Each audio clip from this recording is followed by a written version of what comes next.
ସାଙ୍ଗମାନେ ଆଜି ଟିକେ ବନେଇବା ଆମର ଫିଙ୍ଗର୍ସ ପକୋଡ଼ା।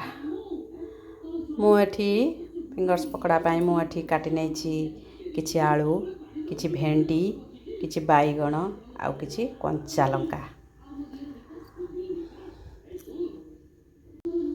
ସାଙ୍ଗମାନେ ଆମେ ଏବେ ବନେଇବା ଷ୍ଟାର୍ଟ କରିବା। ବର୍ତ୍ତମାନ ମୁଁ ଏ ପରିବାରେ ସବୁ ମସଲା ଗୋଳେଇ ଦେଉଛି। ଏଥିରେ ଆମେ ପକେଇବା ଲଙ୍କା ଗୁଣ୍ଡ ଟିକେ,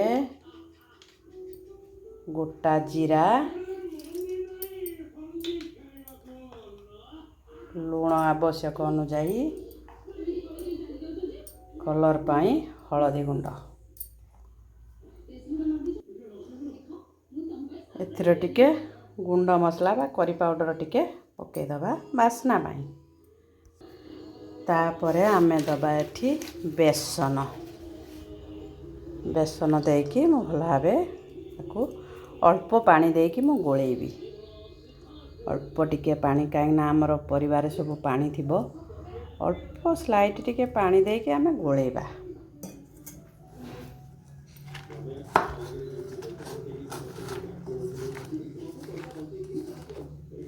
ଭଲସେ ମାଖି ହେଇଯିବ ଏଥିରେ।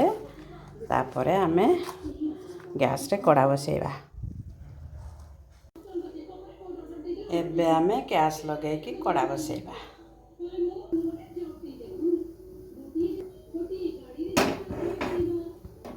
କଡ଼ା ବସାଇଦେଲି, ତାପରେ ଆମେ ତେଲ ଦେଇଦେବା।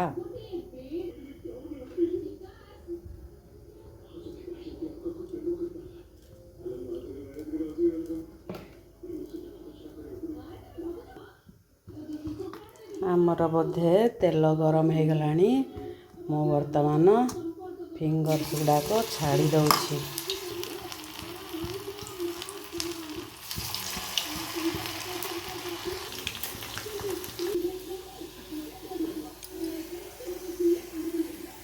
ଆମର ଫିଙ୍ଗର୍ସ ପକୋଡ଼ା ହେଇଗଲା।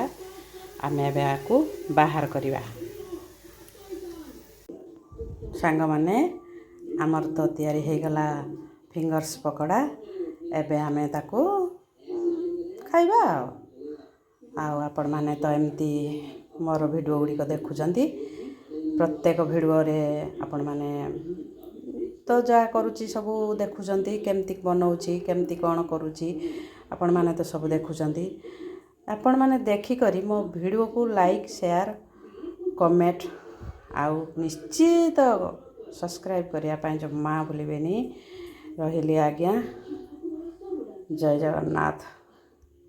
ଆଜ୍ଞା ମାନେ ଏବେ ରହୁଛି। ଜୟ ଜଗନ୍ନାଥ।